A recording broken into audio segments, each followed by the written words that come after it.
So now what, right? You know things are different, or definitely going to be different. You have no idea what they're going to be. You probably want something different, but don't really like the in-between feeling of transition. That place where we're all in without our choice. In the middle.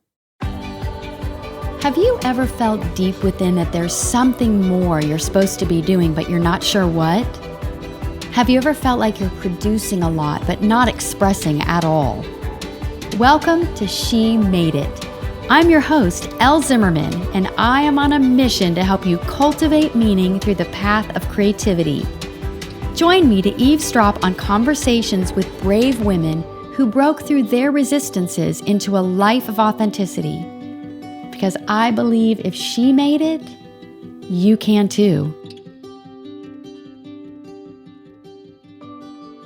Welcome to this episode of She Made It. This is again the COVID Closet series. I am so happy to be here with you today. I just had a live She Made It event, which was a new virtual way of doing our She Made It live. It was a webinar. It went really well. It was, again, jumping into something new, taking a chance. It is just such a unique time of history that we're living in. We are smack dab in the middle of the experience, of the unknown, of the uncertainty. Things are changing around us, and day to day, we're assessing and evaluating. We're evaluating how to respond, and the questions keep changing. Do we go visit our relatives? Do we see our friends? Do we hug them? Do we invite people into our home? Do we go out to eat? And then what about sitting inside a restaurant? Do we dare? And then, of course, the whole mask debate. And on top of all that, then the social justice issues that are all around us. I strongly believe that we are the generation that has the privilege to live smack dab in the heart of the healing of our country's heritage of racial injustices. We have the power to make a lasting change, but only if we take our part in the revolution, take our part in the transition. And that was what the live webinar was about. I had my dear friend Sharon Hicks. She's a licensed professional therapist. And the title of the webinar was The Revolution Starts Within. And it basically talked about we all have power to be a part of the change. We may be a protester. We may be a person that writes a letter to our congressman. We may be one that sits in deep conversations and asks deep questions to help open conversation to possibilities. But every lane of the revolution has a purpose. But the point is that we pick one, we put our foot to the gas, and we don't stop until we have collectively healed as a country. And that is a big order. But again, in the midst of the challenges, there is a bit of a beauty in the chaos, a possibility in the midst of all of this that we can rise to something even better than before.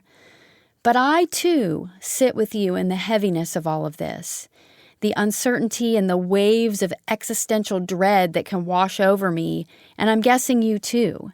There are days that I'm paralyzed, days that I'm deeply sad, days that I numb, and days that include anger, and days that I just want to crawl into a hole, and we get into conversations and debates around the table, but it's all good and true and part of the experience. So be okay where you are with it. Just stay in it. Today's episode is about navigating the chaos that transition brings. Especially change that we have no idea where it's all going or what even the next thing is. So a couple of years ago, I did a keynote speech for a large corporate organization in Cincinnati. I'll give you a hint. You probably use their laundry detergent, maybe their diapers. And when you talk about this company and you talk about a division of this organization, it's so big that it includes thousands of people. And they were beginning a shift. One division was beginning a shift to a new building. One location was closing and merging into a new, or actually an existing, more modernized location. So this meant for those moving, a new commute, probably a new schedule, a routine adjustment, new people to work alongside, questions about where do I now park, where do I eat. All the norms around the job were being removed without any choice of these employees. And then beyond location questions, the way of work was also changing. They were going from cubicles and offices to an open workspace with no assigned seating. It was a total paradigm shift in the way of doing work. So again, questions and fear came up around, will I have a home base? Do I need to schlep my stuff every day? What about my creature comforts, my photos, my little plant, my inspirational messages for myself? How do I incorporate these personalized parts of me into my work life? And then the introverts saying, is it going to be too loud? Will I actually be able to get any work done? Lots and lots of questions, different opinions, reactions to the change, all the way from this joy of newness and a fresh beginning to fear and feelings of chaos and being out of control. There was resisting and dreading the change, a lot of resentment toward the authorities imposing this upon us. So my keynote was centered on how do we deal with change and transition that we don't choose? Because there's a ton of change we do choose. We can choose to move to a new job, a new home or city. We make choices with our relationships, whether we are married to divorce. But these corporate executives were experiencing a change that was happening to them without a choice. Sound familiar? In walks COVID-19, and without warning, unlike these corporate executives who actually were planning this transition for a couple of years, we were all catapulted into a total restructuring of our lives, our routines, the commute, our schedule, the people we were now around and not around, where to work, where to eat, which of course was definitely at home and not eating out. Many of the norms of our day-to-day were removed totally without our choice. And then go beyond location, the way of work. It became totally different. We were at home. We were in our basements, our bedrooms, still are. Lots of other people around us, including little kids who were trying to do school or teenagers that we were fighting with to stay focused. A total, complete paradigm shift in the way of doing work, doing life. And I know that this isn't everyone. Some people still, our first responders were still right out there, still doing work. But everybody had a shift in some way that their normal was adjusted. And I know I've talked in past podcast episodes about navigating this abrupt slam in our face need to respond and change and adapt, how to deal with uncertainty and see possibility. So if you're still in this place of shaky footing, I highly recommend you take a listen to one of my COVID-19 series. But deciding on where you are in your response to all of these thrust upon us changes, the one common denominator is that we are still in the midst of transition. The whole thing is not settled. And it may be a couple of years before. So we still have to remain open and fluid, even as this kind of next normal opens up and it feels like it's back to normal. We have to remind ourselves that the next thing is not clear. Are we waiting for a spike? Are we seeing how our kids' fall school year is going to look? And all that can be really hard and mostly exhausting to be in this continual state of response to the next thing. What is the next thing? And how may I have to adjust again? And as I was preparing to share with you today and knowing that I wanted to chat about change, I stopped and I thought, okay, what is it really? What is change? And how do we navigate all the transition that we're experiencing and still stay grounded? And may I dare even say, peaceful. When I started working on this topic a couple years ago, I tend to start with the really big idea, the big question on the topic. What is change? What does it mean? What does it mean to me? What might it mean to you? I find that we have words in our vocabulary that we have this general sense of what it means, but it's really powerful and it's revealing to slow down, sort of pick it apart, investigate our assumptions about a word. Change. So in 2017, feels like eons ago, when I prepared my keynote speech, I, of course, took that question to Dr. Google, and I was given back 3.5 million responses in less than 1 second to what is change. So today, just for fun, I Googled again, and I got 8 million responses in less than half a second. Well, that alone was just like crazy informative. We have more than doubled our information in half the time in less than 3 years on the subject of change. What does that mean about us, about technology? All I know is that the sheer volume of information can be so overwhelming to me. So I actually thanked Dr. Google for all of his 8 million responses, and I went to Dr. Webster. And if you remember the good old-fashioned hardcover dictionary in my office, I actually have a dictionary and thesaurus matching set. I think I got it for my high school graduation. But I found this simple definition. Change is to make or become something different. To make, to become. It doesn't say be something different. It says become something different. And the becoming is the part that can feel uneasy and uncertain and uncomfortable because it's in the in-between. We haven't landed yet. We're in the being. Something else so interesting that I discovered when I was doing my Google Foo was that emotions and perspectives toward change vary among different cultures, different countries. For example, the Chinese word for change is comprised of 2 symbols, one symbol for danger and another for opportunity. And it's the merging of the 2 symbols that means change. And I found out that Singapore and New Zealand are the top-ranking countries prepared to handle catastrophic change. Well, isn't that completely interesting if you compare that to how they handled COVID? In fact, in New Zealand, they effectively ended COVID in their country. Due to a mixture of strict quarantine, travel restrictions, and widespread testing, they have reported no new coronavirus cases in the last, I think it's 40 days now. I could be wrong about that. The U.S., of course, we're always ranked at the top of forward-thinking countries. In fact, we are a very future-focused culture, projecting, goal-setting, predicting. So it makes sense that when the future is a big unknown and we can't plan and we're in the midst of transition, we all sort of panic a bit. So how do you respond? I think it starts with our perception. How do you perceive change? How do you adapt to change? Stop and think for a moment about yourself.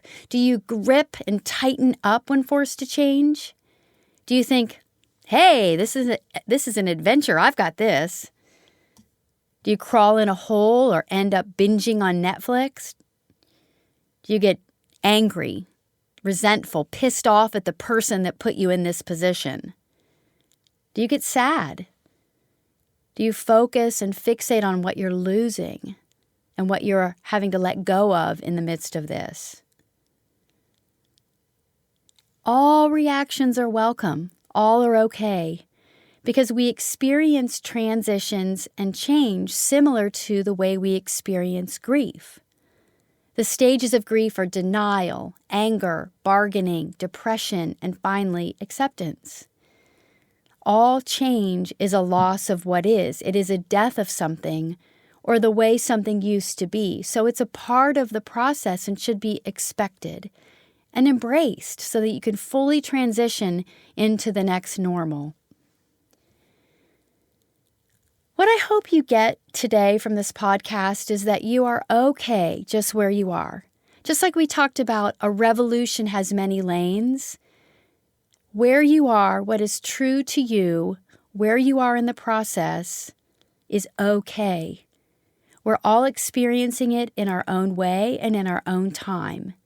The key is to keep experiencing it, to love yourself right where you are, and to love those around you for the way they're experiencing it. And one way to help with perception of change, or kind of like that acknowledgement of change, is to realize that transition is a time of chaos. And the actor in me thinks of transition as life's intermission. It's the shift between scenes. Like in a play or musical, Act 1 sets up the conflict, it leads to a build, and then pauses. Like we have to take a collective breath. We have to step back and regroup, get some refreshments, take care of our needs for a brief time. So we're prepared to move forward into part 2. But an intermission is a complete shift out of the play, the story, even a shift out of our seat in the theater to the lobby where the environment is different. The experience is something completely different. And after this limited in-between time, we re-enter back into the journey. And we know as we walk back in that we're entering into something new and something different. And we don't know the outcome, but we're ready to take the next step. And this can be the most frightening, out of control, unsettling, unsteady time. Now, I don't mean the intermission in a theater, because usually people love to get a drink and go to the bathroom.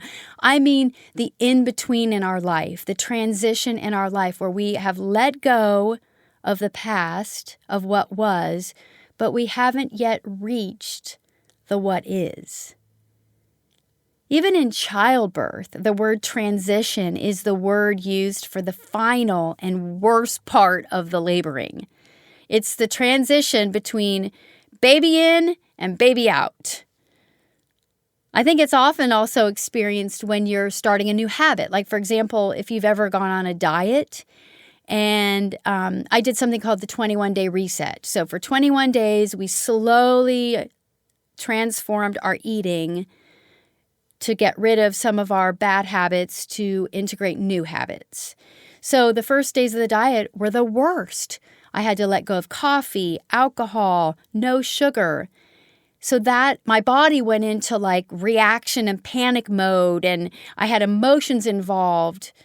But the transition was a new way to eating and a healthier body. So the key is to view this sacred short-term time as a necessary opportunity.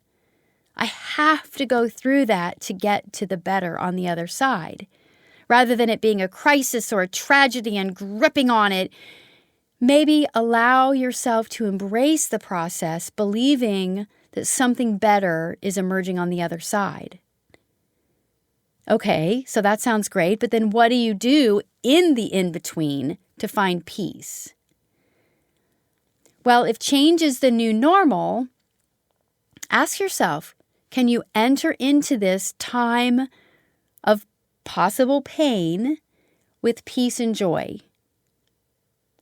Can you go with the flow? Are you going to be the boulder stuck in a flowing stream where the water runs around you and it might stop briefly where you are and get stuck? Or are you going to be a leaf floating down the river, moving with the currents, ups and downs, faster and slower, but always moving?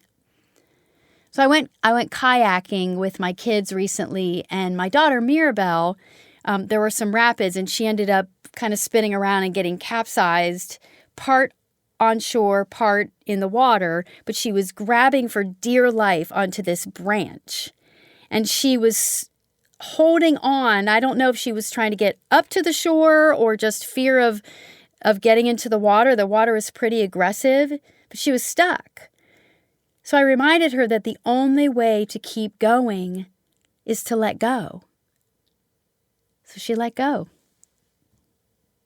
And if you're an ocean person rather than a river person, I like to think of myself, you could think of yourself as a buoy. A buoy is always tethered to the earth, grounded, but not rigid, not hanging on.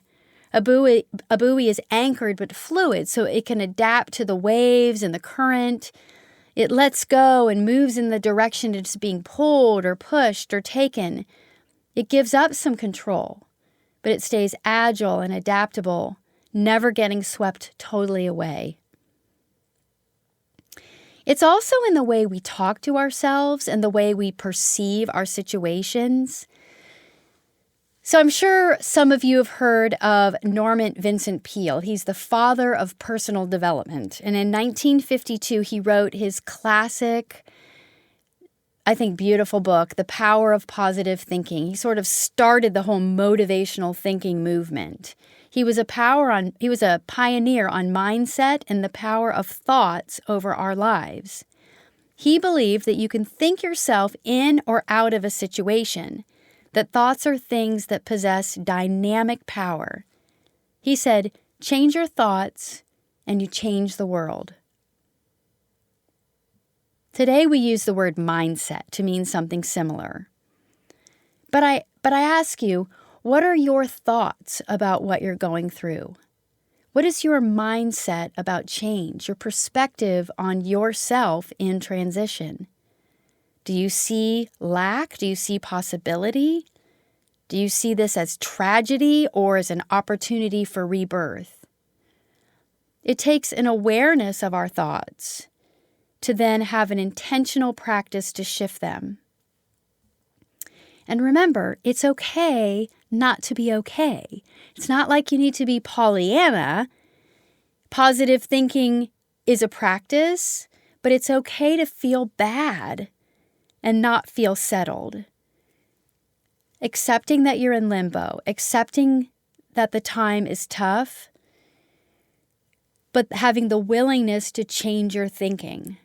I do love the Rumi quote. It's a quote where Rumi says, "The wound is where the light gets in." So sometimes the wound is part of the transition to push us beyond to that new beginning. But guard what you tell yourself, guard how you think. So what do you do when you don't know what to do? Well, I always say just do the next thing. When you don't know where things are going or how you're going to get from here to there, or when you're overwhelmed with so many things to juggle, do the next thing. My Grammy used to say, focus on one tree at a time, not the whole forest. I'm in this mastermind. We have a weekly call, and we just support each other. We share sort of like the miracles of the week and our goals or declarations for the week ahead. And one of the members of the mastermind was a dear friend of mine. Her name is Denise. And this incredible woman who unfortunately ended up getting this bizarre and rare form of cancer. But she reminded me about the importance of pleasure. She said, yeah, it's great to have goals and declarations for the week ahead, but where's your pleasure? And so be sure to include pleasure in your next thing. And with pleasure comes pausing, stopping. I know for me, the pause that came with the stay-at-home orders thrust upon me and many that I spoke with a shift in how our time interacted with our day.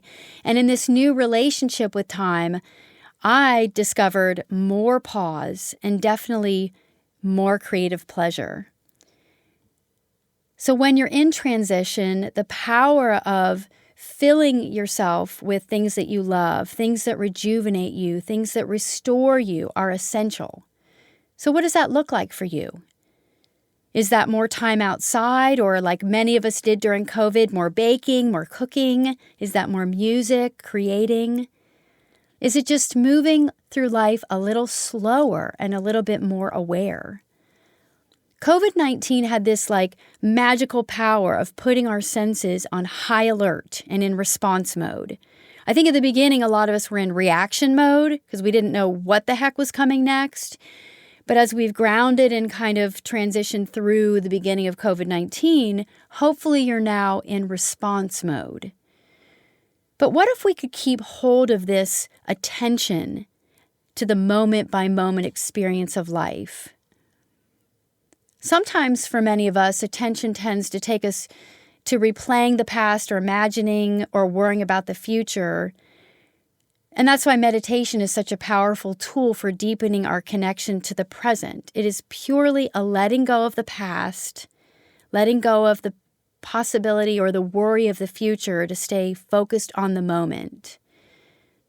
And change is a process of moment-to-moment experiences. Change is not an event. Like I said at the beginning, it is to make, to become. But remember, change is inevitable. Progress is optional, but change is inevitable. You are made to create, to make, to show up fully as yourself, and to live the life you love.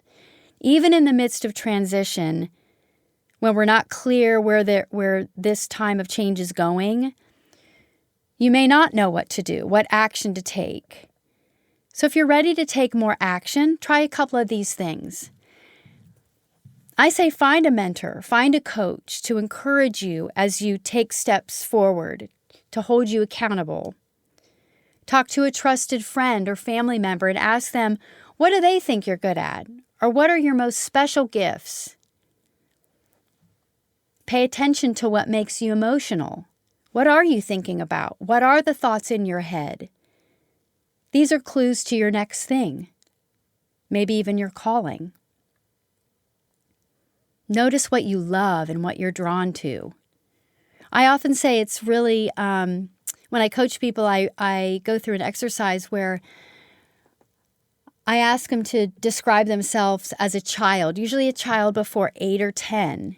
What did you love? What did you do? What things lit you up? And then if you're ready, pick something, a class, a coaching, and do it to gather information. Do it to create movement toward your next thing. And the way to do that is to just detach from the outcome. Do it for the experience of it. Do it for being in the moment with this new area, new lesson, new exploration. And remember that discovering what you don't like is as powerful as discovering what you do like. One of the incredible parts of this whole time, this exceptional time, is that I've been having really, really deep conversations, really incredible conversations with women about discovering their next thing while staying true to the transition experience that we're all in. I'm also really excited to share that I am just completing a coaching certification using the Enneagram. And if any of you are familiar with the Enneagram, it is a tool that helps us identify our style, our sort of our personality tendencies, our personality focuses. And it's this highly customized coaching tool that allows individuals to really explore and live the life they love and show up fully for themselves and to really accept themselves in their experience. So it's been really incredible, and I'm just completing that, and I'm going to start offering that as part of my coaching. One other little tidbit that I just wanted to share for those of you who are in the Cincinnati area, I'm opening up a limited number of spots for one-on-one acting coaching. Now, I don't do this regularly. I did this several years ago, and I really, really love it, but it wasn't fitting into my schedule. But my daughter, who's an avid performer, loves theater, singing. What I've learned is that so many camps and performing arts productions are either not happening this summer or they're virtual. But it's really tough to do acting lessons online. So I have a COVID-friendly setup in my Cincinnati office where I can work with students one-on-one in person. So if that sounds like anything you might be interested in, you're in the area, I'll put a link in the notes. It's also a great choice for actors or singers who are planning to apply for performing arts colleges to start getting ready for that.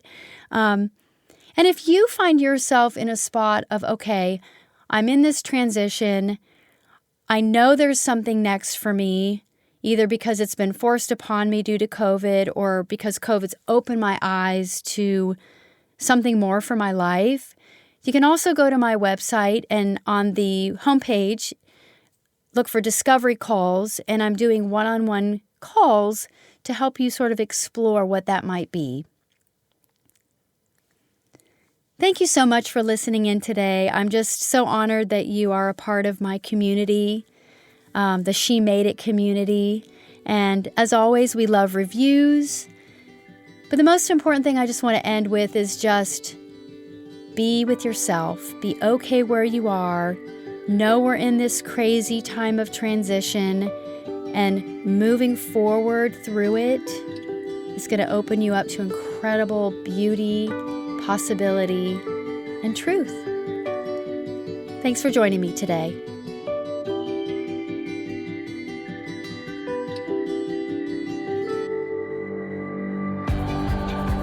I'm so grateful you joined us for today's episode. I bet you're here because you know there's something more for your life. Whether you're moving into something creative or letting go in order to take that next creative step, I have something for you. My free guide to graceful transitions. You can find it at lzimmerman.com/transitions. And remember, if she made it, you can too.